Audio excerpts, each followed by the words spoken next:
goodness. LA likes to show off about this time of year in October. Yes. We get our real summer heat about now. Buckle up. So we are going to go for a drive. Okay. I've never run over anything. Oh my gosh, don't say that. Driving in LA is certainly an experience. Yeah, that's true. Hopefully we won't, if we stay on these side streets, we'll be okay. You're not going to have the whole 405 experience. No, that is our plan. I can point things out. I'm trying to think if there's anything noteworthy to point out for you. I mean, I can point out my favorite coffee shop. Yeah, where we I'd love to see that. I mean, how long have you lived here? We have lived in Hancock Park for at least, I want to say, 10 years now. 10 years? It's beautiful here. I've only been in LA for now about 13 years, but this neighborhood has been home for a while. My kids went to elementary school here. They could walk to their school.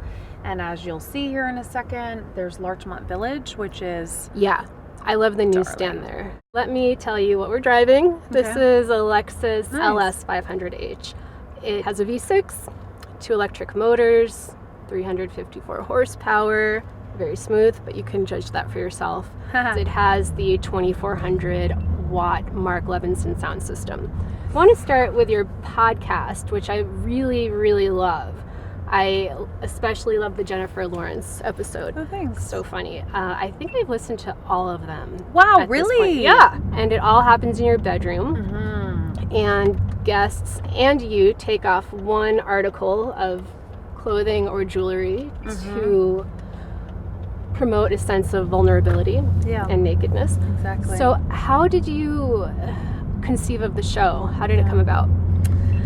Well, I have been a journalist for decades now, and I covered entertainment news every single day, and that was very much to time. It was very much, you would go out and do an interview that might be 30 minutes, but on the news that night it would be whittled down to 2 minutes, and so it was kind of barely scratching the surface in a lot of my interviews and conversations with obviously fascinating people. So when I left E and I kind of really got to design this new chapter of my life, I was like, number one, I love the art of the interview, but number two, I really want to do it in a way that feels meaningful and has a little more purpose and is a lot more loose. And when I started exploring the podcast space, the majority of them are done in a conference room at a big network. And, are they? They're done in around what looks like a boardroom table so with not an business intimate chairs. Setting. Yeah, not really. And that just felt a little sterile to me because I'd been on a lot of podcasts.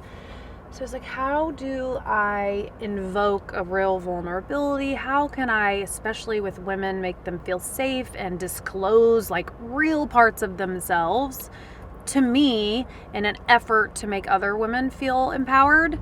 That was really the design. And then this idea about naked, I can't remember the first time the word, I guess naked came to me first because I had an online interview series where the word naked is obviously synonymous with bearing it all, but then when the podcast idea came to be, I was like, well, we could just extend this feature naked. But then I thought, well, what if we were naked? Is that even a possibility? I remember having that creative is that possible? Session with a couple people, and they're like, ha ha ha, people to really be naked not all the way. And then I was like, well, wait a minute, why not? Because if we design it the right way and we make women feel safe and it's an all-female crew and it's in my bedroom, maybe that's not the craziest idea ever. Well, you do a really good job of it.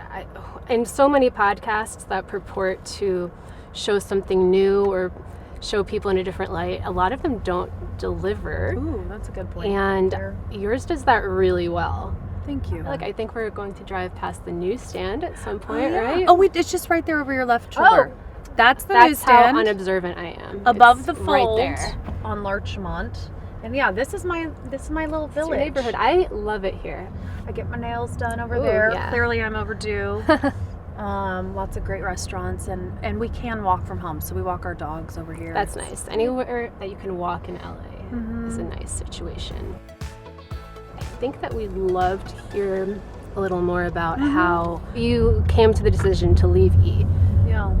I mean, it's just an issue that's so important to so many people, and we're so grateful that you've become an advocate and an example for other people, but especially other women who may not be getting paid fairly.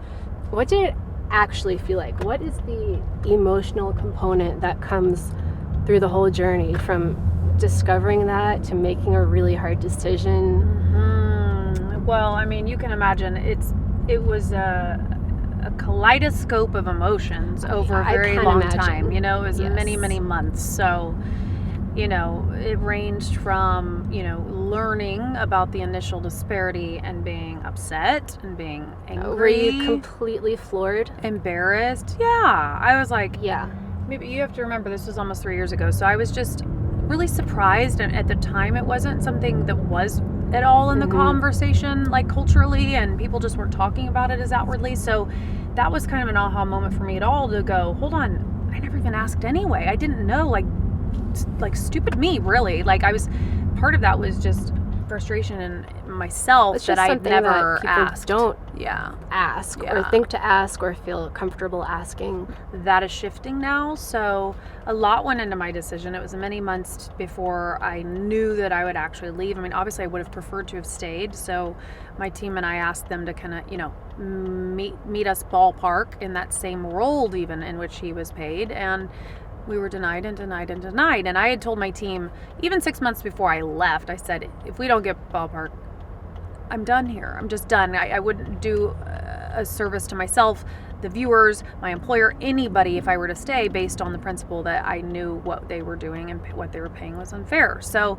just ethically, I wouldn't have been good at my job anymore. Like I just wouldn't, I'm just that person. Like it would have been written all over my face every day, right? So when we didn't get there, I followed through on my promise to myself and my career and my family, and I was like, then we're done. So, you know, that was very difficult, and then the decision, would I even share the reason why I left, right? So it's one thing That's to not... a whole other decision, yeah. It's like one thing to say, fine, I'm not going to renew my contract and I'm choosing to leave, but it's another thing to go, okay, do I share this with the viewers? Do I tell the world the why? And so that took a little... bravery.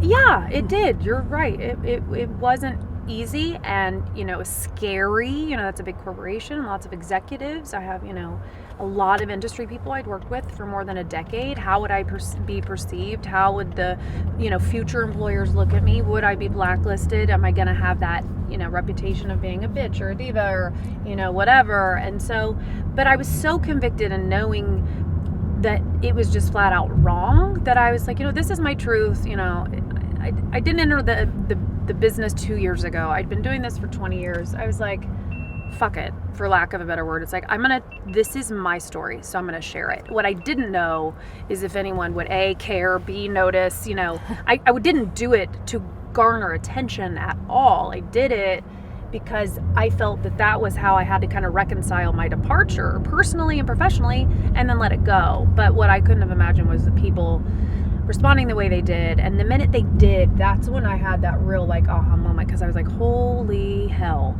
how many women, how many girls, I don't care if you're 18 or if you're 65, have been through or suffered something similar in all different industries. People are frustrated. They're not getting promotions. They you know, a guy walks in doing the same damn job and is paid, you know, exponentially more. So you see how I start getting fired up about it. I did not realize that we are back at your house. Well, Catt Sadler, thank you so much for joining us. This has been a real pleasure and an honor. That is my pleasure. I like that we got a female driving. Me too. Thanks for getting me home safe.